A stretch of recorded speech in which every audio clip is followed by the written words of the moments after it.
Ahora sí, mis amigos, muy buenas noches a todos y bienvenidos a nuestro estudio número 250. Ay, Volvió el conteo. estábamos como era. Sí, yo era el que estaba un poquito desorientado. 249, 250. Estábamos bien, Estábamos ustedes, mis bien. secretarias, estaban bien, mire qué secretaria, ¿no? Ya yo caí en Espérate, tiempo. secretaria y secretaria entonces, porque yo Ay, lo mi llevo madre, también. mi locutor está por ahí que me anuncia los videos. Mira, quiero que Yo sepan soy que la ya chaval, yo voy a ver si en lo la veo. palabra, en el YouTube, en la palabra en movimiento, ya nos faltaban subir algunos videos, pero ya estamos up, ya tenemos hasta el de la semana pasada, ya está eh, en la página. Dividí las series por playlist. Puse todos los videos de los pecados respetables dentro de un playlist y ya hice un playlist con este tema que se llama El Evangelio No Conocido, las eternas riquezas de Cristo, y todos los videos van a ir yendo a sus playlists para poderlos localizar mejor, ya que son 250. Amén. Así que, bueno, señores, hemos estado conversando bajo esta nueva serie llamada El Evangelio No Conocido, las eternas riquezas de Cristo. Y hemos estado tratando, ¿verdad?, de entrar en un conocimiento más profundo del Evangelio de Cristo, en un conocimiento más amplio de qué fue lo que Él conquistó para nosotros en su muerte y en su resurrección. Eh,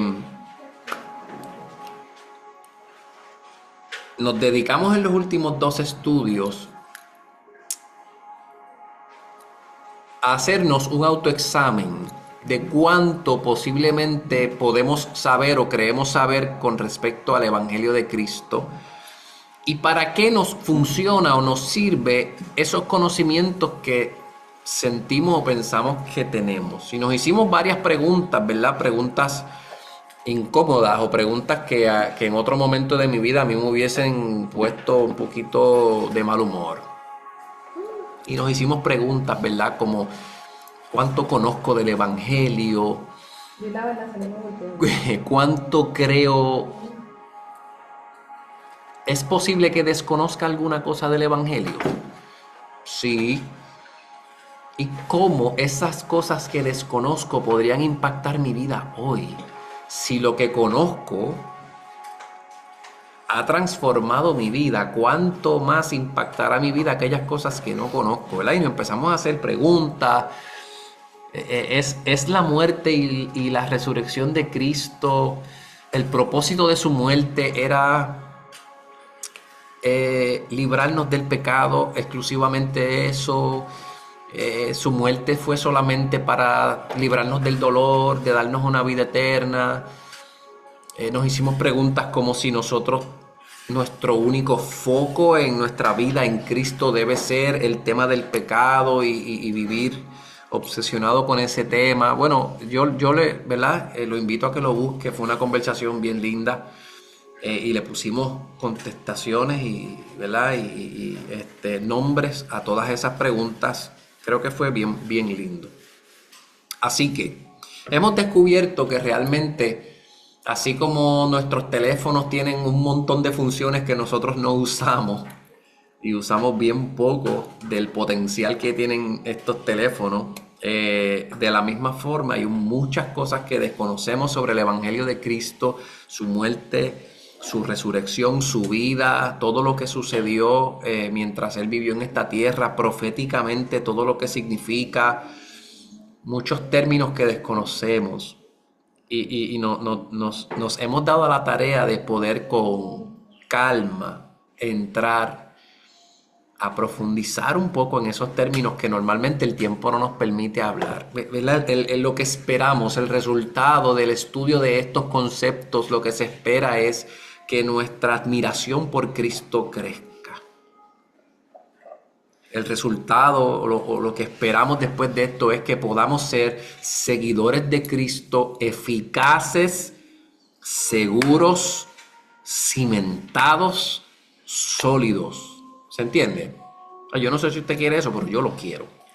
Entonces, la vez pasada estuvimos hablando de algunas cosas. Nos hicimos una pregunta: ¿por qué la cruz? ¿Por qué esa muerte tan violenta? ¿Por qué esa muerte tan ofensiva? ¿Por qué tanto odio? ¿Por qué el Hijo de Dios tenía que morir en esa forma? Y estuvimos hablando un poquito de eso. No puedo entrar de nuevo porque si no terminamos a las 10. Y se me duerme aquí todo el mundo. Nos hicimos esa pregunta: ¿por qué el Hijo de Dios, que se despojó de su divinidad y vino a encarnarse, tenía que morir una muerte tan ofensiva, tan horrorosa? Y explicamos un poquito de eso. También hablamos sobre la cabeza federal. En serio. Sí. Déjalo entrar ahí. Wow. No lo creo. Cómetelo. Bueno, estuvimos hablando también sobre la cabeza federal. ¿A cuántos le bendijo esa conversación? La cabeza federal estuvo bien interesante, ¿verdad? Y para repasar rapidito por encima de la cabeza federal, una cabeza federal es alguien que nos representa. Por ejemplo, aquí en nuestro país, pues nuestra cabeza federal es la gobernadora de Puerto Rico.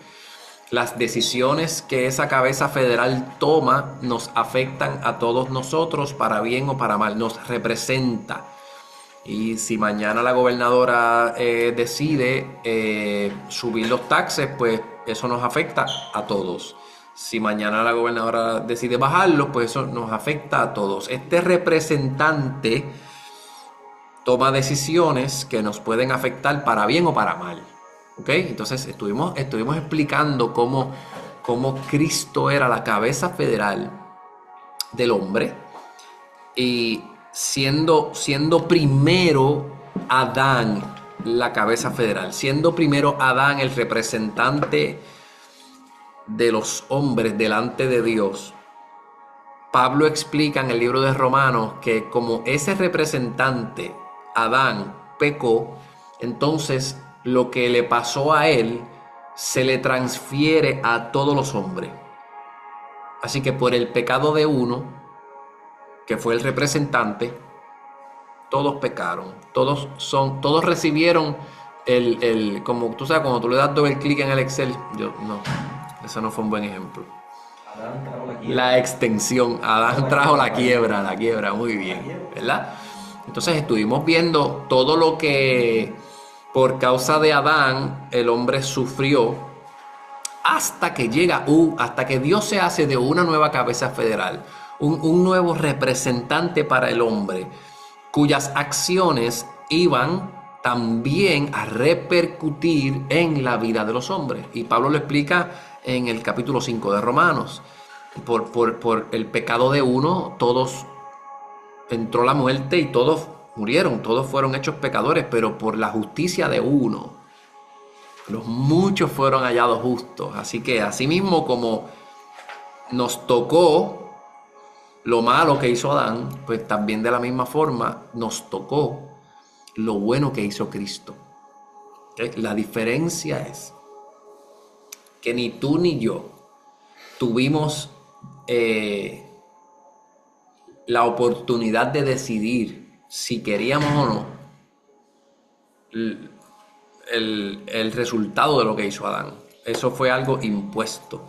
Sin embargo, ahora tú tienes la capacidad de decidir si tú quieres que esta nueva cabeza federal te represente o no. Es una conversación abierta. Está disponible para todos, pero solamente les aplica a aquellos que creen que Jesucristo es el Señor. ¿Se entendió? Entonces hablamos un poquito de eso. Eso estuvo en el video pasado. Estuvo bien linda esa conversación. ¿Y qué vamos a hacer hoy? Bueno, pues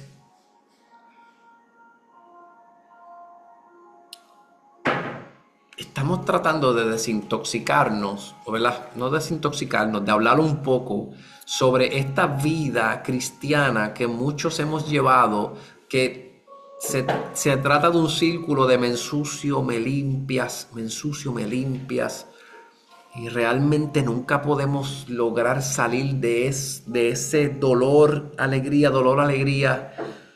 Hago las cosas a mi manera. Yo mismo me penalizo, yo mismo dicto lo que tengo que hacer para acercarme a ti, orar más, ayunar más, y somos como dueños de nuestra propia teología en ese círculo de amar a Dios. Y estamos tratando de poder traer verdades que te permitan entender el tema del pecado en tu vida y cómo Jesús lo resuelve para podernos enfocar en el trabajo que tenemos, en todo lo demás que sí está disponible para nosotros. Es que si sigo ahí, no salgo. ¿Ok? Así que hoy vamos a ver el tema, el placer de obedecer. Ya con el tema, pues tú sabes que a quién le da placer obedecer. A los hijos tuyos no le da placer obedecerte.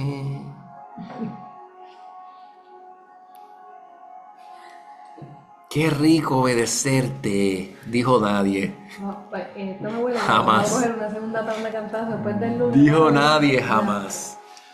El Suave, que Guapo y yo ya placer, estamos el juntos. placer de obedecer, ¿ok?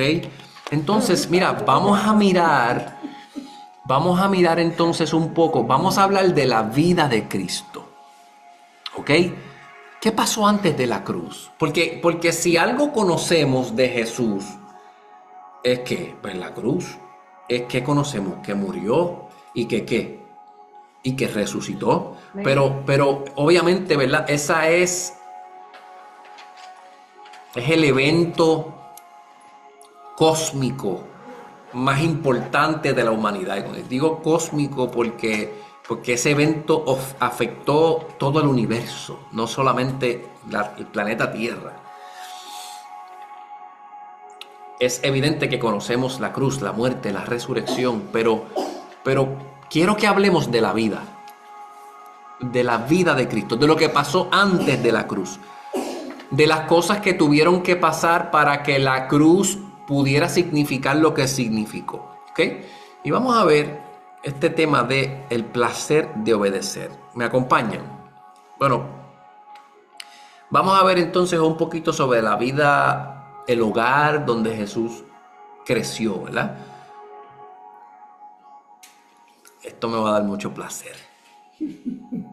Suave. ¿Algunos de ustedes saben cuántos hermanos tenía Jesús? Vero dice 3. Espérate, era... ¿Alguien más? ¿Y hermanas? ¿Cuántas tenía? Esto es una trivia bíblica, hermano. Jesús tenía 4 hermanos varones. Santiago o Me Jacobo. faltaba un... Te viste bien cerca, mi amor, estoy orgulloso como quiera. Voy. Jesús tuvo 4 hermanos varones, Santiago o Jacobo, el autor de la carta de la epístola de Santiago, José, del que no se habla mucho, Simón, del que tampoco se habla mucho, y Judas, que sí escribió también la carta de Judas, que está en el Nuevo Ahí es Testamento. que esa era... Porque el Judas que yo estoy pensando no es... Claro. Así que Jesús, la palabra, la Biblia misma, en el capítulo 13 de Mateo, versos 55 y 56, nos abre la ventana un poquito a ver un poco el hogar de Cristo y nos habla de, al menos, de los que la Biblia menciona, 4 hermanos varones. Y dice, todas sus hermanas, pues de una sabemos que no es una. ¿Sí o no? Pues todas sus hermanas al menos eran más de 2. Así que 4 hermanos y ponle 3 hermanas. Jesús se cría en un household o en un hogar de 6 o 7 hermanos, incluyéndolo a él. ¿Sí o no? Entonces yo quiero que le hagamos algunas preguntas al texto. ¿Jesús fue perfecto? Sí. Sí. ¿Jesús pecó? No, en ningún momento de su vida. Entonces, yo quiero que tú te imagines cómo fue la niñez de Jesús con 6 hermanos. Tú, Vero, que tuviste unos poquitos. Wanda también. Yo tuve una. Y yo sé que yo le hice la vida imposible a mi hermana. Tú sabes. Gran travesura. Entonces yo quiero yo quiero ponerte en perspectiva algo, ¿ok? Yo quiero ponerte en perspectiva algo. El Hijo de Dios fue niño, fue adolescente, fue adulto, en un hogar con varones y hembras, 6 o 7. ¿Cómo fue esa niñez con sus hermanos cuando le hacían maldades? ¿Cómo él reaccionaba? ¿Cómo fue su adolescencia? ¿Cómo eran los juegos entre ellos? ¿Cómo él llevaba a cabo sus tareas? Porque en el hogar habían tareas. ¿Cómo eran sus conversaciones con la gente, con sus hermanos, cuando jugaban, cuando le metían, cuando le hacían trampa a él? Todos sus hermanos tenían naturaleza pecaminosa. El único que no tenía naturaleza pecaminosa era Jesús. Pero todos sus hermanos sí tenían maldad y cargaban maldad en sus corazones. ¿Cómo fue la paciencia de Jesús? ¿Cómo fueron sus tentaciones en la adolescencia? No solamente tentaciones hacia el sexo opuesto, sino tentaciones de la maldad, de la avaricia, del celo, de la envidia. Que tú sabes que cuando uno es adolescente, uno tiene todo eso por dentro. ¿Eso cae con las llaves de lucha libre? Las llaves de lucha libre puede ser, no, eso puede ser una travesurilla. Jesús casi no estuvo en su hogar, ¿Cómo? que Jesús casi no estuvo en su hogar, no compartió tanto con sus hermanos, porque él de niñito predicaba y caminaba. Y la Bueno, mamá de Jesús le cuestionaba. Y él le decía que él estaba bien, pero él no compartió tanto con esos hermanos en esa adolescencia, porque ya en la adolescencia Jesús estaba caminando, caminando, caminando. bueno, vayamos a lo que nos dice la Biblia. Sí, hay momentos y pasajes en los que Jesús dice que invirtió mucho tiempo en los negocios de su padre y era en todas las responsabilidades del templo. Pero Jesús venía a comer a su casa, él dormía en su casa, él se levantaba en su casa, él tenía tareas que hacer en su casa, él estaba en su hogar. Los tiempos del templo eran los tiempos del templo. Y posiblemente mientras sus hermanos jugaban y tenían su tiempo libre, Jesús lo invertía en los negocios de su padre, como él le llamó, que era en el templo. Pero Jesús no estuvo todo el tiempo en ciudades donde había templo. Ellos caminaban a Jerusalén para el templo, pero mientras estaban en las ciudades y se movían donde ellos vivían, no necesariamente había un templo para él ir a una sinagoga, habían grupos pequeños, en fin, en fin. En fin, sí, Jesús invirtió mucho tiempo en los negocios del templo y las responsabilidades del templo, pero sí, mi amor, Jesús tuvo una vida en hogar, porque, porque es ahí donde se desarrolla el futuro de su ministerio, es con la guía y la dirección de María y de José, su padre. ¿Ok? Así que yo lo que quiero es que pongan en perspectiva que lo que dice mami es válido, ¿verdad? Porque sí, él estuvo mucho tiempo y a lo mejor no compartió como otros hermanos, pero independientemente, él llegaba a su casa y tenía que bregar con estos hermanos. ¿Ok?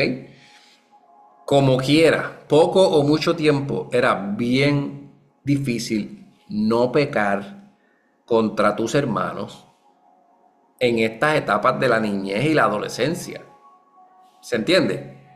Así que muchas veces nosotros pensamos que la parte más difícil de la vida de Jesús fue la muerte. Y creo que se nos escapan los 33 años que vivió sin pecar. Porque la crucifixión y el camino a la crucifixión y a su muerte, pues fue unas semanas. Pero vivir una vida sin pecado, póngalo en perspectiva. Hacia eso es que yo me quiero dirigir hoy, hacia... Nosotros que nos levantamos que hasta con el pensamiento ¿Qué tú dices? que él vivió 33 años sin pecar y nosotros que de levantarnos nada más el pensamiento ya podemos pecar. O sea, que un día se levanta un hermano y le cogió el desayuno y se fue. Que un día su mamá, que no era, y su papá, que no eran, que tenían naturaleza pecaminosa, se levantaron de mal humor y le hablaron mal. Que salió para yo no sé qué, y ¿sabes? A cuántas cosas no se pudo haber expuesto y como quiera no pecó. Una vida extraordinaria. Así que el placer de obedecer. Vamos entonces a mirar un poquito más a fondo este tipo de obediencia. ¿Okay? Y quiero comenzar con este tópico que voy a titular obediencia total. Obediencia total. ¿Por qué obediencia total? Pues mira, el autor Jerry Bridge en en uno de los libros que estoy utilizando, que se llama El Evangelio para todos los días, él dice, un padre está en una actividad en un teatro con sus hijos y uno de los nenes se quiere parar, poner de pie en la silla. El nene se quiere parar y le dice, papá, voy a ponerme de pie en la silla porque no veo. Y el papá le dice, no, mami, no, papi, no te puedes parar en la silla es para sentarse. Y el nene con la perreta, me quiero parar. Y yo, no, el papá le dice, no, no te puedes parar porque las sillas no es para pararse, es para sentarse. Y el nene molesto se sienta en la silla. Y le dice a su papá, estoy sentado, pero en mi corazón estoy de pie.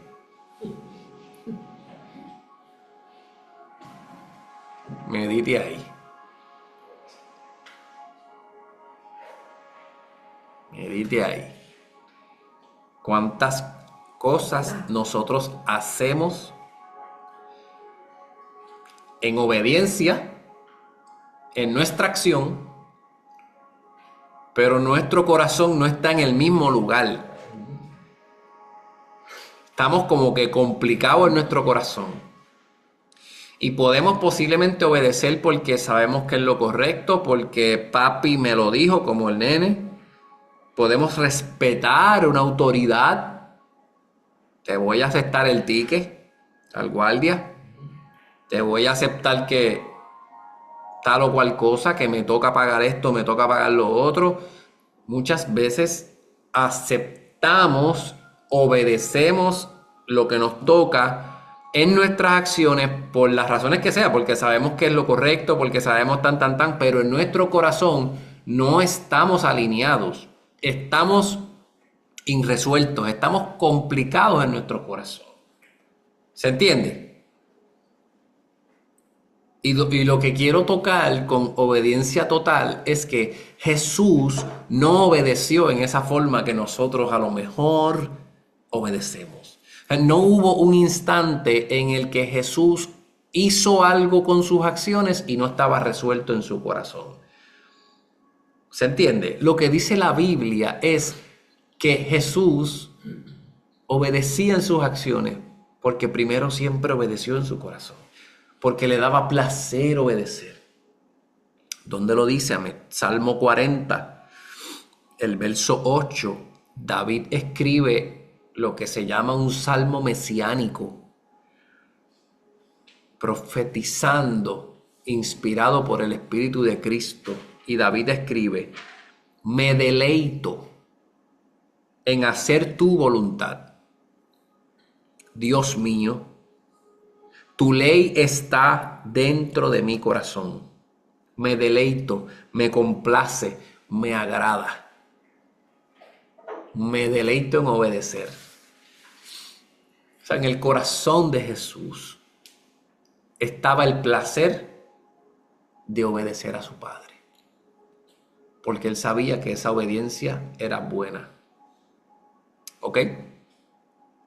Entonces, esto significa que hay una obediencia, digamos, externa o en acciones, y hay una obediencia interna, que es una obediencia del corazón.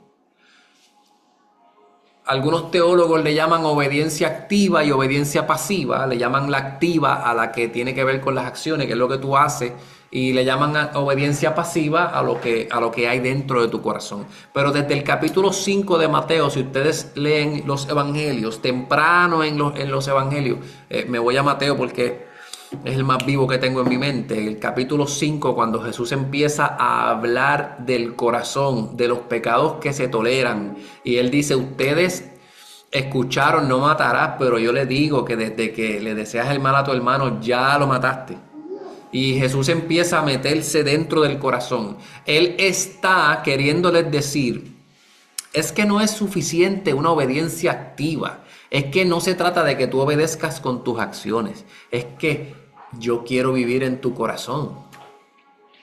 Es que te preocupas demasiado por cambiar tus acciones, cuando realmente donde primero debes obedecer es en el corazón.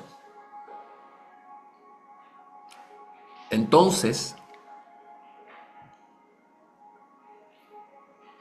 Jesús siempre estuvo resuelto en su corazón. En ningún momento obedeció estando rebelde en su corazón. No en balde, cuando Jesús a la edad de 30 años empieza su ministerio siendo bautizado por Juan el Bautista. Cuando es bautizado, dice que se abrieron los cielos y una paloma descendió, que era el Espíritu Santo, y se escuchó una voz del cielo. Después de 400 años de silencio, se vuelve a escuchar la voz de Dios en la tierra, Jesús siendo bautizado, y Dios dijo: este es mi Hijo amado, en quien yo tengo complacencia. A él escuchad. Este es mi Hijo amado, en quien yo tengo complacencia, en quien yo me complazco, en quien yo me deleito. Este es mi Hijo amado, el que me hace disfrutar. No en balde Dios se deleita y disfruta de su Hijo si su Hijo obedece totalmente, tanto en sus acciones como en su corazón. ¿Hasta aquí se entiende? Entonces, como dije ahorita, ¿verdad? Ustedes me pueden decir si ya estoy equivocado en esto, pero la mayoría o la mayor parte del evangelio que escuchamos es la muerte de Cristo, es la cruz. Y obviamente, esa es la parte o una de las partes más importantes del evangelio. Pero pienso que también debe haber tiempo para hablar sobre la vida de Jesucristo.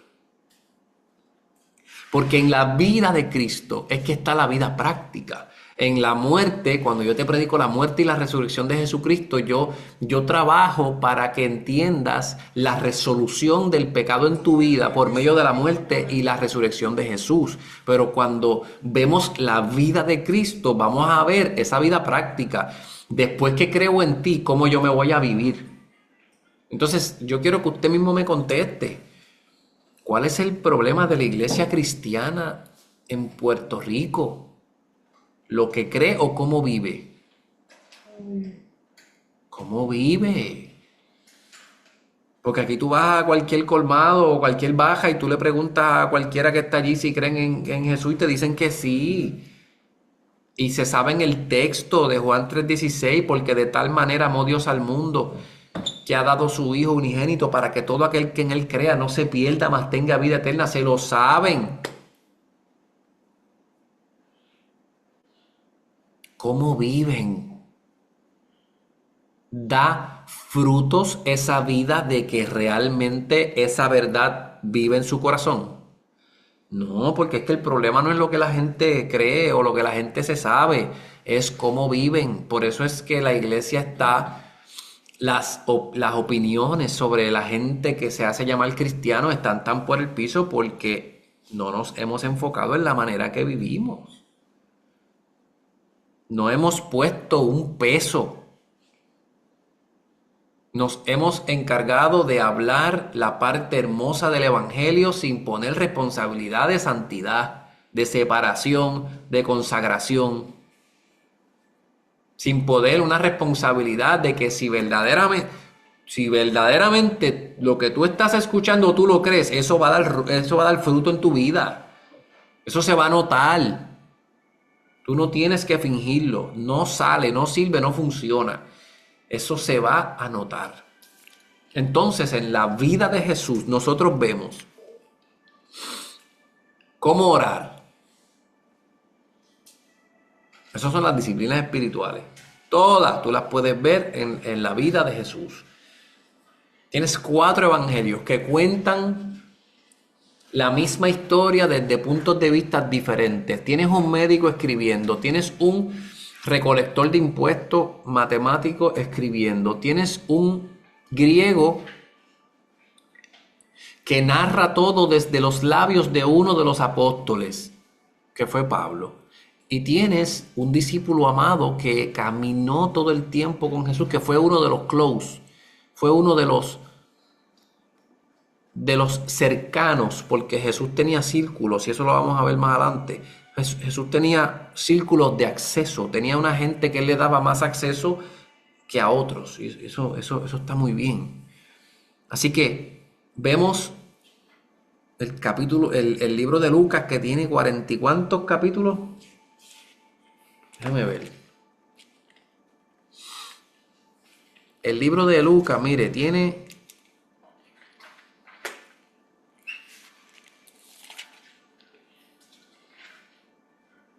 25 capítulos. 24. Mateo tiene casi 30. Mira para allá. 28.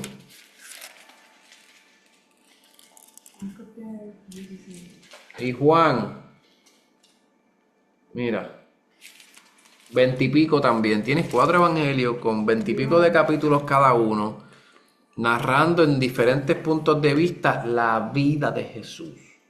La muerte son 2 o 3 capítulos. Porque en la vida de Jesús es que está la vida práctica. ¿Cómo orar? Esos son disciplinas espirituales. Tú ves cómo se ora, cómo se ayuna, pam.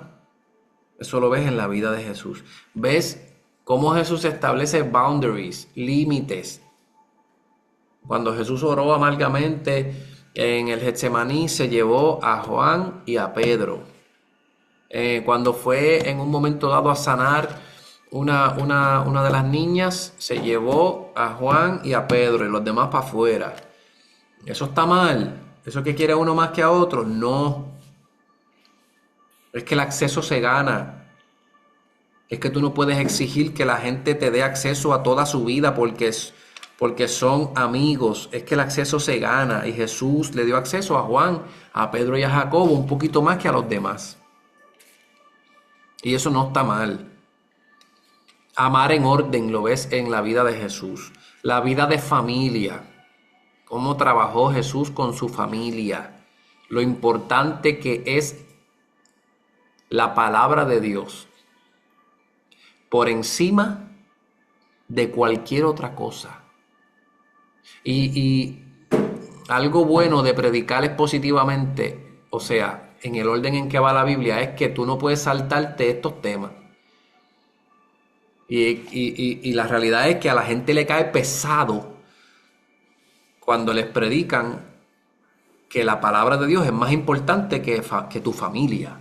Tú pones a Dios primero que tu familia. Hay gente que eso no, porque esa no es la cultura puertorriqueña. La familia es lo más grande, es lo más importante. Y tú dejar de dedicarle un tiempo a Dios porque hay algo que hacer con la familia, eso pega duro porque no es nuestra cultura, pero Jesús va y habla de esto. Y Jesús está predicándole a un montón de gente y de momento llega alguien y lo interrumpe. Señor, es que ahí está tu mamá y ahí está tu hermano. Y lo interrumpen mientras él habla la palabra del Señor. Jesús no deja de hacer lo que estaba haciendo para ir a atender a su familia. Al contrario, él hace una enseñanza con respecto a la familia. Y eso podemos verlo más adelante, pero él dice, ¿quién es mi mamá? ¿Quién es mi hermano? Yo no voy a interrumpir esto que estoy haciendo porque ellos se crean que tienen un acceso mayor y tienen el poder de interrumpir esto tan importante porque sean mi mamá y mi hermano. No. Ustedes son mis padres, ustedes son mis hermanos. Queriendo decir, la palabra de Dios va por encima de mi familia. Y eso no todo el mundo lo entiende. Mi mamá me ha regalado a mí una gracia hermosa, entendiendo esto, y mi mamá con lágrimas en sus ojos me ha dicho, hijo, yo sé que Dios te llamó para hacer esto, y yo sé que hay tiempos que tú tienes que dedicarle a la palabra del Señor, y hay momentos en los que se sacrifica el tiempo de la familia para uno cumplir el propósito de Dios en nuestra vida. Eso es duro. Eso no lo entiende todo el mundo. Yo se lo he pedido al Señor, que si Él quiere que yo invierta tiempo haciendo lo que Él quiere, que Él tiene que ponerle amor en el corazón a mi gente cercana y a la gente que yo amo y a mi familia para que lo entiendan, que no es que yo no los ame, que no es que a mí no me guste estar con ellos, que no es que yo no quiera sacar tiempo para estar con ellos. ¿Cómo eso va a ser un peso para uno? Pero realmente, ¿a quién le falto? El desbalance no es de Dios, eso es de ahí. Y en mi proceso de madurar, yo he dicho aquí muchas veces que yo tuve mucho desbalance, muchos excesos. Y aún sirviéndole al Señor, también he tenido desbalances y excesos. Y el Señor también me ha enseñado a cuándo es tiempo de familia y cuándo es tiempo de hacer lo que Él quiere que yo haga. Y yo le doy gracias a Dios que a mi mamá me ha dado esa gracia de entender de que el Señor a mí me escogió para algo y que en esta temporada de mi vida Él le ha placido, ¿verdad?, ponernos en un camino de hablar a más plataformas y a más gente. Pero ¿dónde yo puedo ver entonces cómo yo brego con mi familia? ¿Cómo hago ese balance entre lo que Dios quiere que yo haga y el tiempo de mi familia? Pues en la vida de Jesús. Ahí está todo. ¿Cómo yo trabajo mi matrimonio? En la vida de Jesús. Pero es que Jesús no se casó, pero enseñó sobre el matrimonio. A preguntas de los escribas. ¿Cómo tengo comunión con mis hermanos? La vida social, cómo los respeto, cómo los amo. Porque hasta para amar hay un orden en la vida de Cristo. Temas de salvación, temas de escatología, el fin de los tiempos. O sea, la vida de Jesús explica tanto.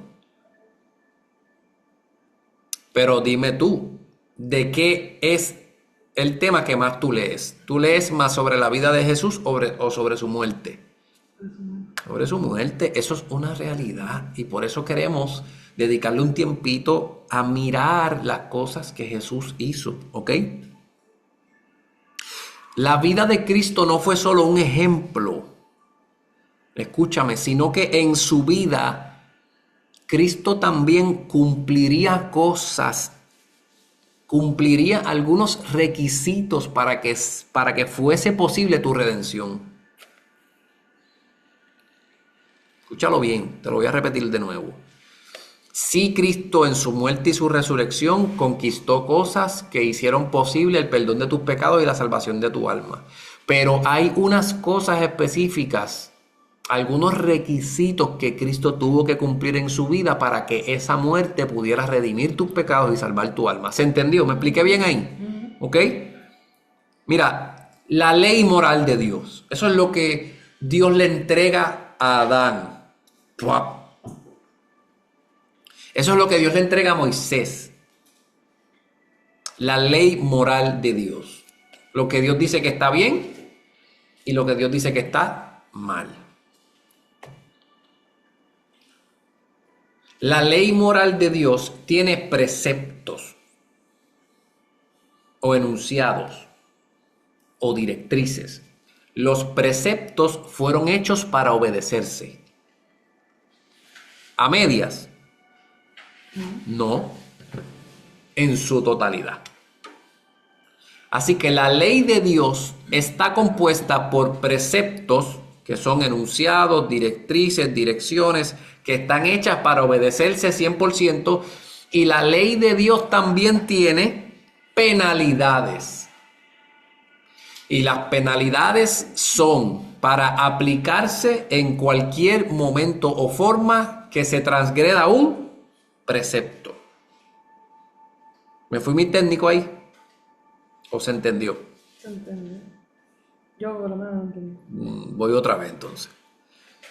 La ley de Dios se compone de preceptos y penalidades. Los preceptos están hechos para que tú los obedezcas por completo. Las penalidades se le imponen a aquel que no obedece o transgrede los preceptos. Igual que la ley jurídica de Puerto Rico, la ley está y están las penalidades. La ley para que tú la obedezcas, las penalidades para castigarte si no la obedeces. ¿Se entendió? Así que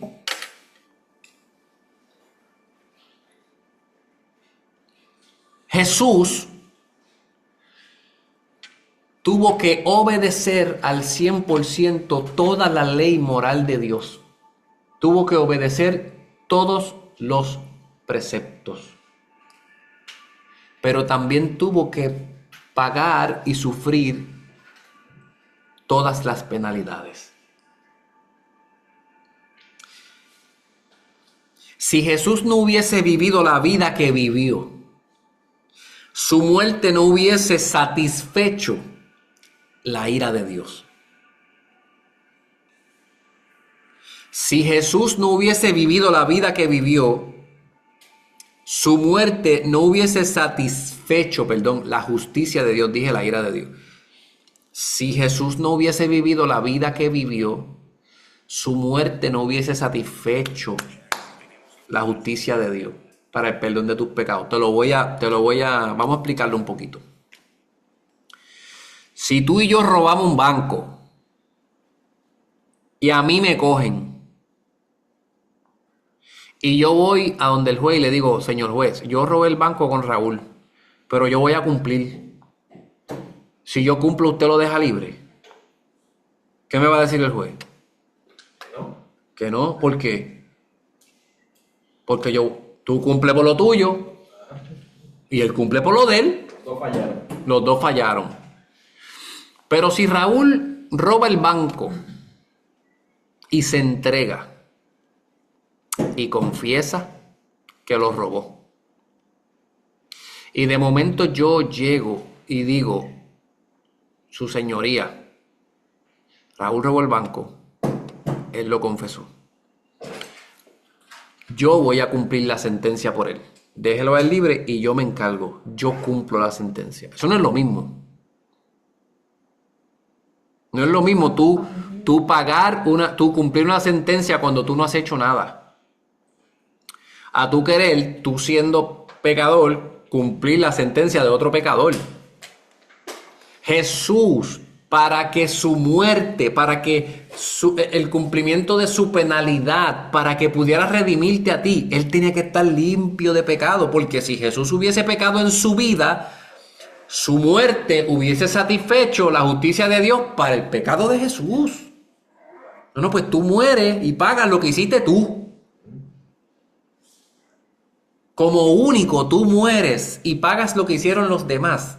Es si no peca. Entonces, barajéate esto. Si Jesús no hubiese vivido la vida que vivió sin pecado, su muerte no te hubiese redimido a ti, porque si él hubiese pecado, pues su muerte lo redimía a él mismo y te tocará a ti pagar por lo tuyo. ¿Se entendió? Entonces, De la misma forma, si Jesús no hubiese muerto la muerte de cruz, tu penalidad no hubiese sido borrada. Porque él pudo haber vivido una vida perfecta y no morir en la cruz. Pues esa vida perfecta lo beneficiaba a él. Pero vivir la vida que tú no pudiste vivir le dio la oportunidad para él morir la muerte que te tocaba a ti. Y de esa forma, cumpliendo los preceptos y las penalidades, es como único. En su muerte, Jesús satisface la justicia de Dios, viviendo una vida sin pecado para poder pagar tu penalidad y sea sustituida el cumplimiento de Jesús por el tuyo. Y yo creo que para que tuviera valor también, porque no es lo mismo que él hubiese muerto por nuestros pecados, él siendo pecador. No, es que no, él Y no al- puede, es que no puede. Por eso es que es tan importante ver y entender la manera en que él vivió, para realmente valorar su sacrificio. Porque Sí. él está pagando algo que él no hizo. Claro. El Que sacrificio él nunca- no fue solo la muerte. Exacto. No fue solo la Eso es lo que muerte. estamos tratando El de... sacrificio viene de toda la familia. Exacto. Por Porque el- él tuvo que mantenerse Claro. perfecto Apretado. para que eso tuviera valor, porque si no, no iba a tener valor, porque eso lo podemos hacer tú y yo. Pero es lo que dice, uno solamente piensa que su sacrificio fue la muerte. Exacto. Eso es lo que... 23 años. Exacto. Eso es lo que queremos, lo que queremos mirar con este tema. Es que su sacrificio no empezó en la muerte. Su sacrificio comenzó desde que él tuvo uso de razón. La pasión de Jesús no empezó una semana antes. Los dolores, el sufrimiento, Ella está la muriendo pasión de Cristo comenzó tan pronto él tuvo uso de razón y supo, yo soy el Hijo de Dios. y perdemos de perspectiva que él está en una carne igual que tú y yo.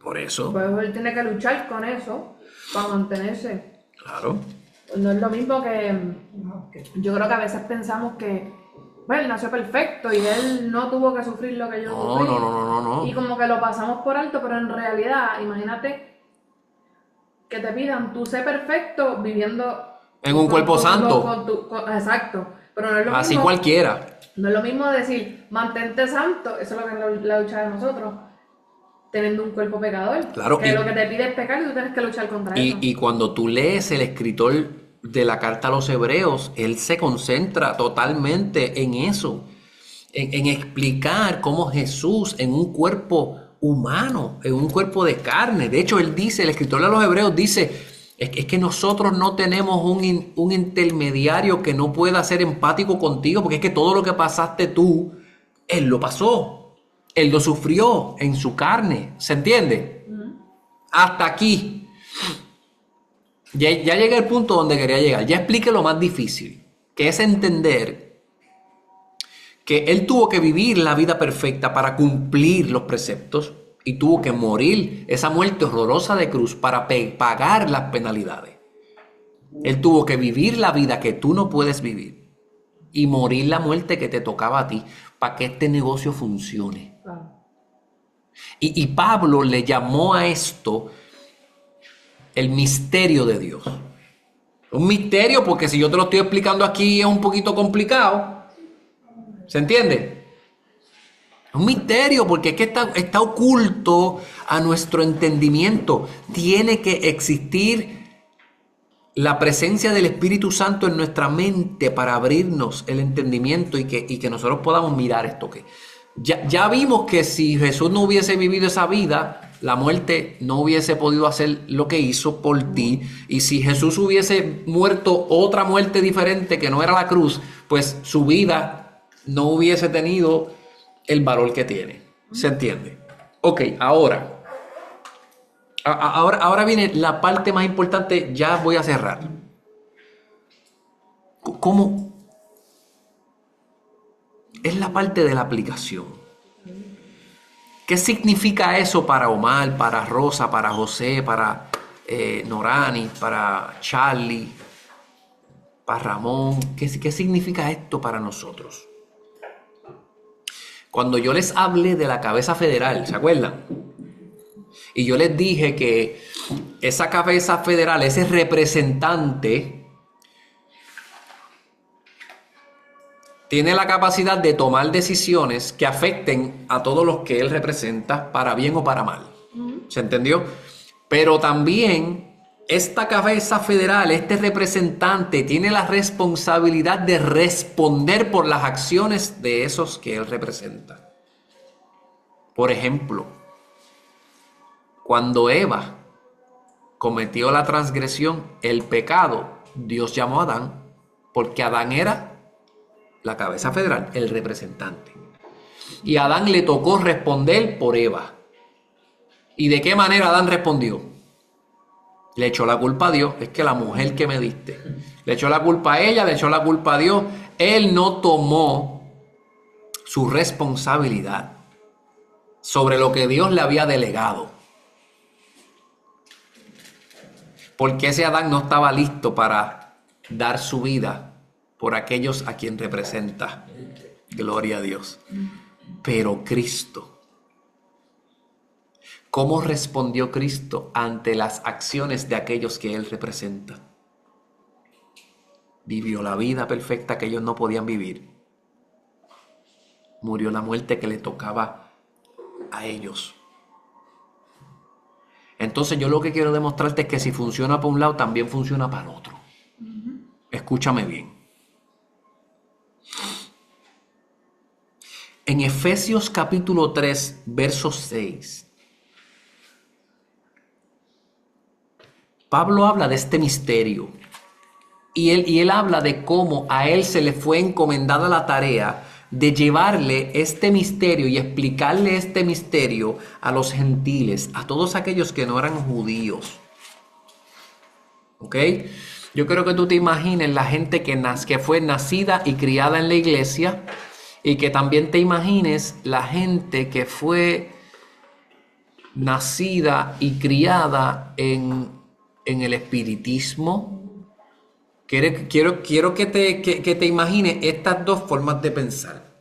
Aquellos que fueron nacidos y criados en la iglesia y aquellos que fueron nacidos y criados en el espiritismo o en alguna otra disciplina espiritual o religión que no es el cristianismo.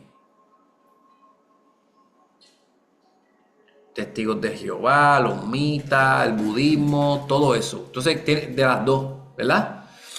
Eso significa que ambos tienen diferentes bases. ¿Verdad? Pues cuando Pablo dice, a mí se me fue dada la responsabilidad de hablarle a todos los que no fueron nacidos y criados en la iglesia, para ponértelo fácil. La responsabilidad de Pablo era enseñarle el evangelio y el misterio del evangelio a gente que lo que tenían en la mente era Harry Potter, Iron Man, Zeus, todo eso. ¿Se entendió? En el capítulo 3 de Efesios, en el verso 6, esto lo citamos la vez pasada.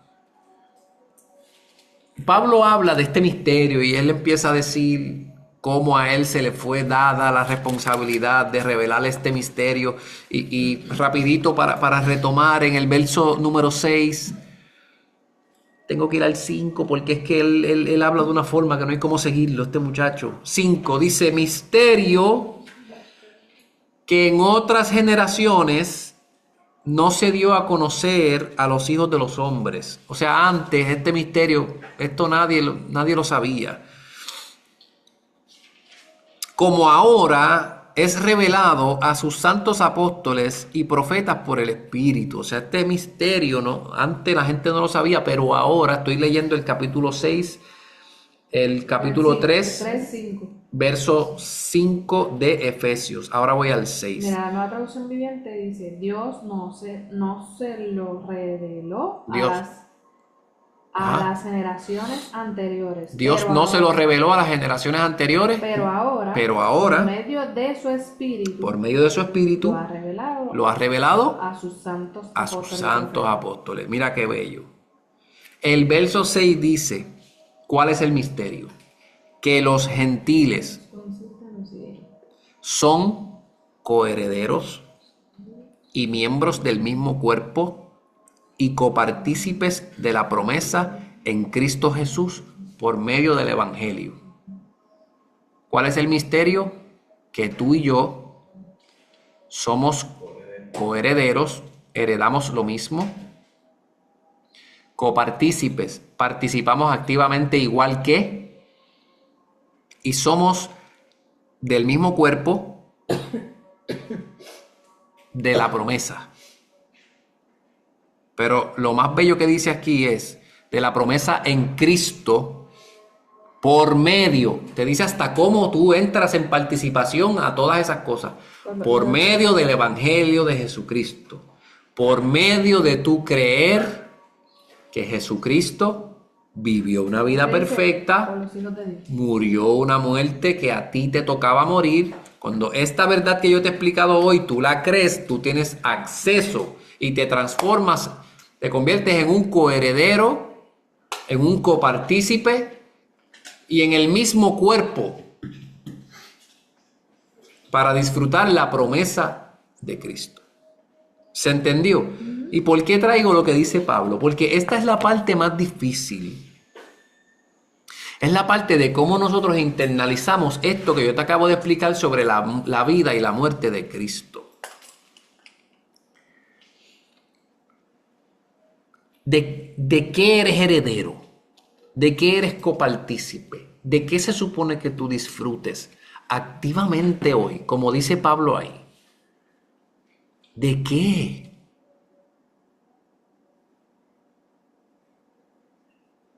Muchas veces no sabemos. Porque no estamos informados. Cuando yo digo que el resultado que yo espero que el Señor nos ayude después de esta serie es que nosotros seamos seguidores de Cristo eficaces. La palabra eficaz significa informado. Cuando yo les pregunto a ustedes, cuando piden oración por alguien y yo les pregunto algo específico por lo que tú quieres que yo ore, es eso, es que la palabra dice que la oración eficaz del justo puede mucho. La oración informada del justo no son los detalles lo que yo necesito, pero es una dirección. Porque pedir con información no es lo mismo que pedir. ¿Se entiende? Ya me mandaron a cortar. 15 minutos y nos vamos. Ser eficaz es tener información. ¿Cómo podemos ser cristianos o seguidores de Cristo eficaces si no tenemos la información? ¿Cómo vas a saber meterte esta verdad en el corazón si ni siquiera sabemos qué es lo que estamos heredando, María? ¿De qué es eso que vamos a participar? Escucha. En su vida, Cristo obedeció todos los preceptos de la ley moral de Dios, pasándonos a nosotros como cabeza federal. Escucha, por favor, que esto verdaderamente es la esencia del Evangelio. Cristo cumplió en su vida toda la ley moral de Dios. Y como cabeza federal, Él nos pasó a nosotros los méritos como si la hubiésemos cumplido nosotros. Este es el misterio que Pablo está explicando.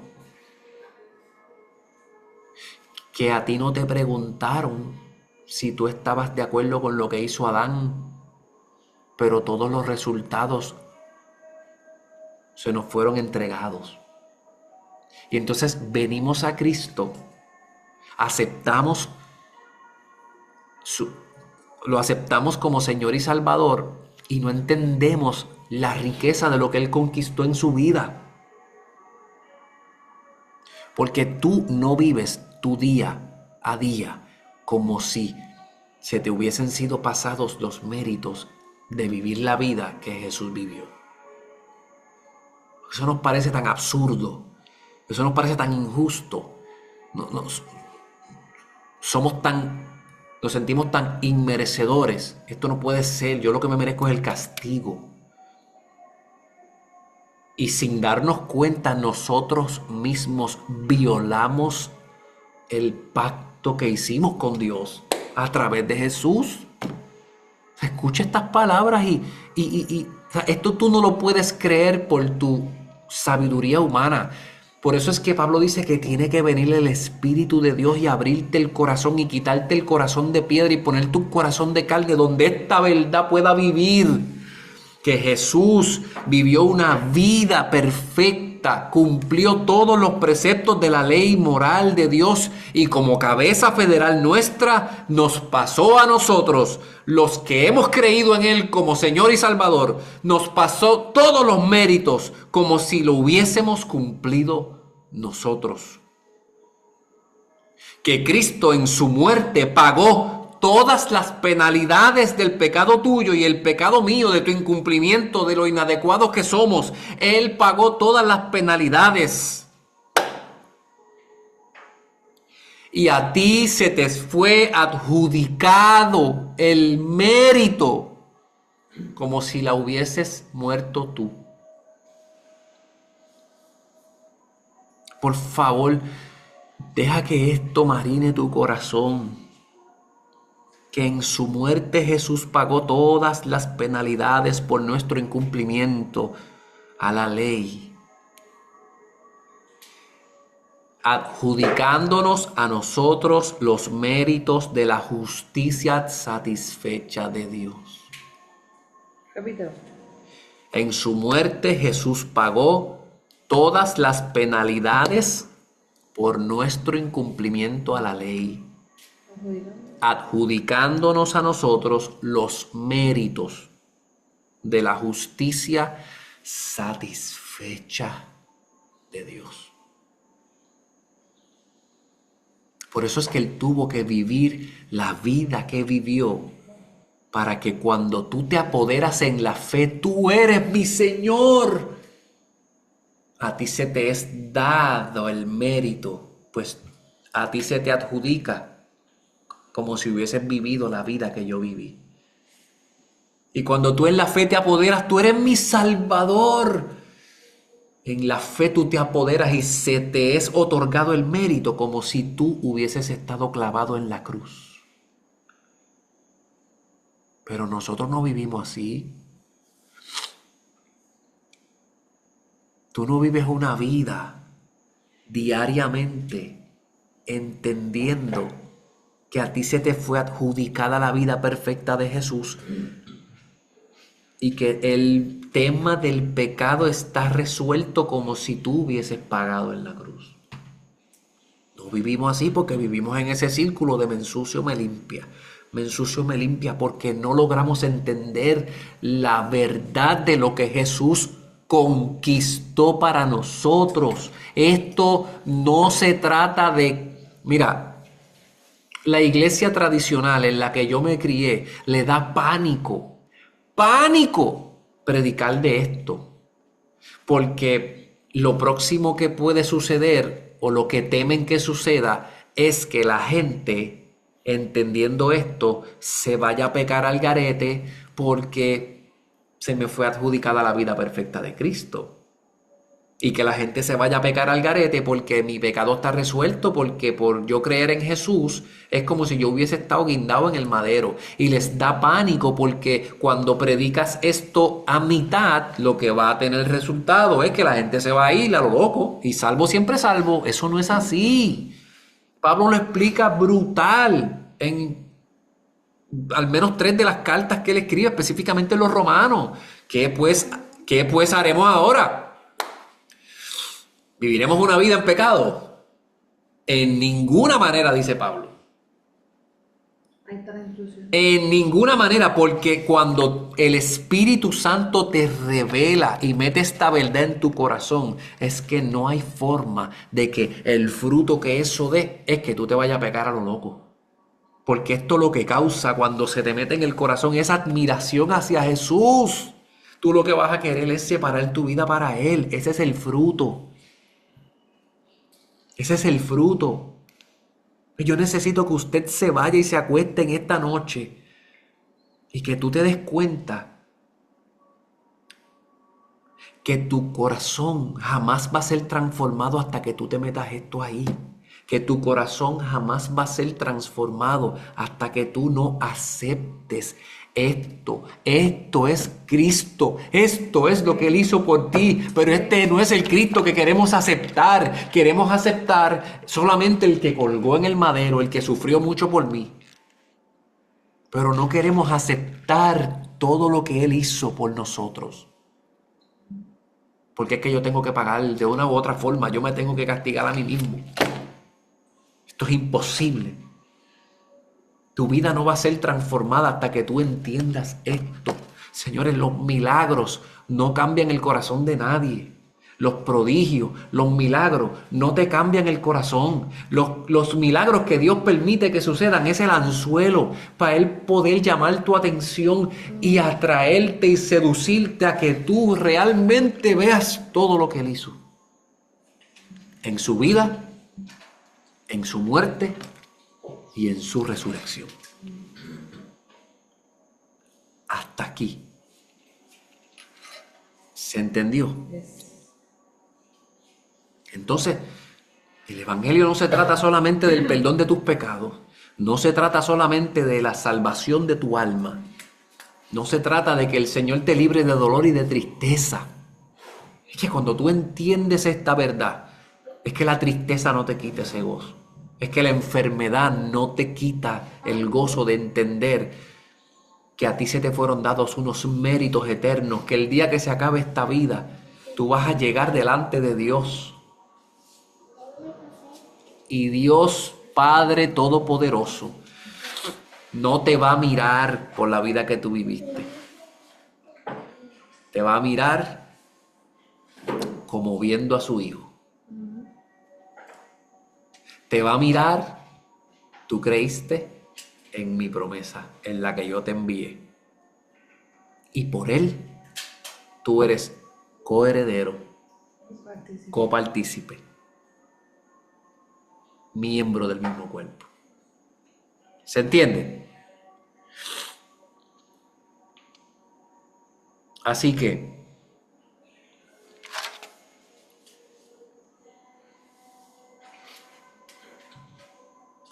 mi misión hoy, o mi propósito, ¿verdad? Con este tema del placer de obedecer, es que nosotros pudiéramos ver la profundidad o la importancia de por qué Jesús vivió la vida que vivió.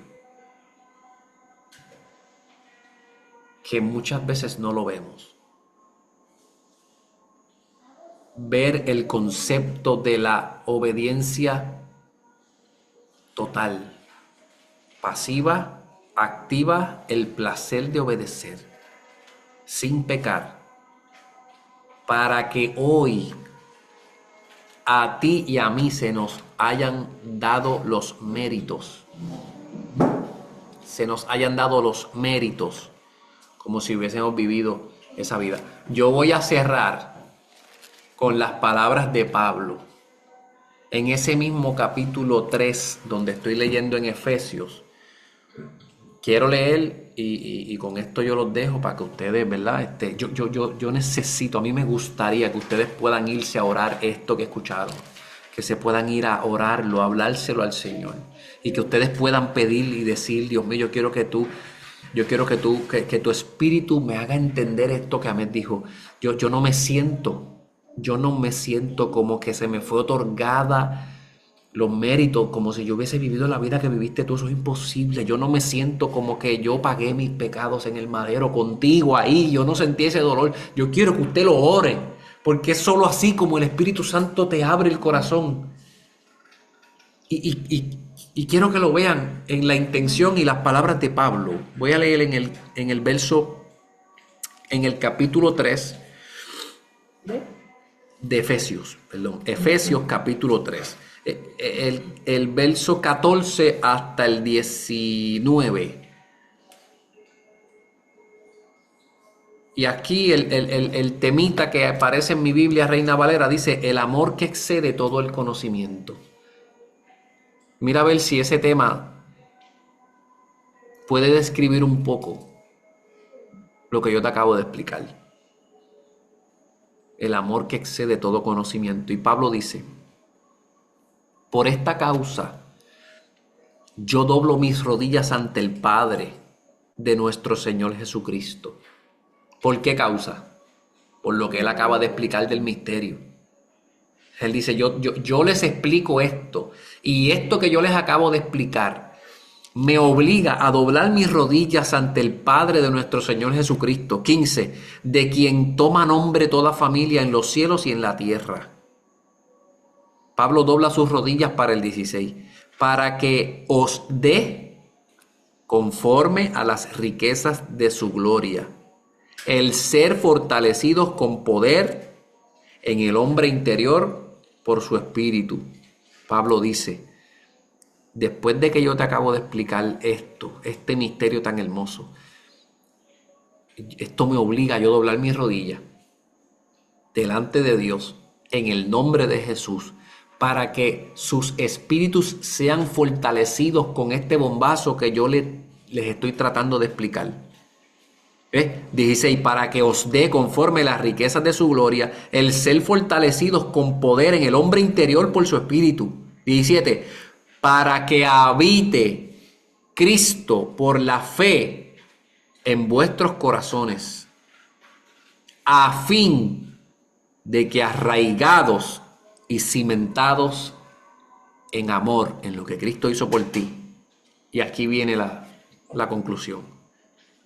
Seáis plenamente capaces de comprender con todos los santos lo ancho, la longitud y la profundidad y la altura de conocer el amor de Cristo. Pablo dice: yo les explico este misterio porque se me fue dada esta responsabilidad de yo zumbarle, de yo preocuparme y ocuparme de que esto lo puedan entender. Y cuando yo se los explico a ustedes, a mí esto lo que me obliga es a yo irme de rodillas y pedirle al Señor en el nombre de Jesús: ayuda a esta gente, dale fuerza en tu espíritu, mételes esto por dentro, para que ellos puedan entender. Y ahí rompe el verso 18, para que seáis plenamente capaces de comprender con todos los santos cuál sea la anchura, la longitud, lo profundo, la altura, de conocer el amor de Cristo. Por favor, Dios mío, ora Pablo, mételes esta palabra en el corazón para que ellos puedan disfrutar hoy de todo lo que tú conquistaste para ellos.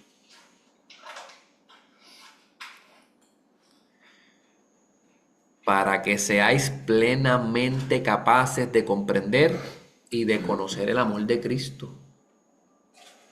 que excede todo conocimiento, para que seáis llenos de la plenitud de Dios. Aquí Pablo habla de tu ser satisfecho, pleno, completo, lleno de cosas que el hombre no está capacitado para entender. Yo no sé si se explicó. De lo que estamos claros es que necesitamos la revelación del Espíritu Santo para que esta palabra se nos meta en el corazón. Y yo comparto el sentimiento del apóstol Pablo. Cuando yo les explico esto a ustedes, yo le pido al Señor que permita que nosotros podamos ir progresivamente entendiendo todo lo que Cristo conquistó para nosotros y que nosotros podamos vivir una vida que honre eso. Amén. Así que no hay nada más que hacer que orar.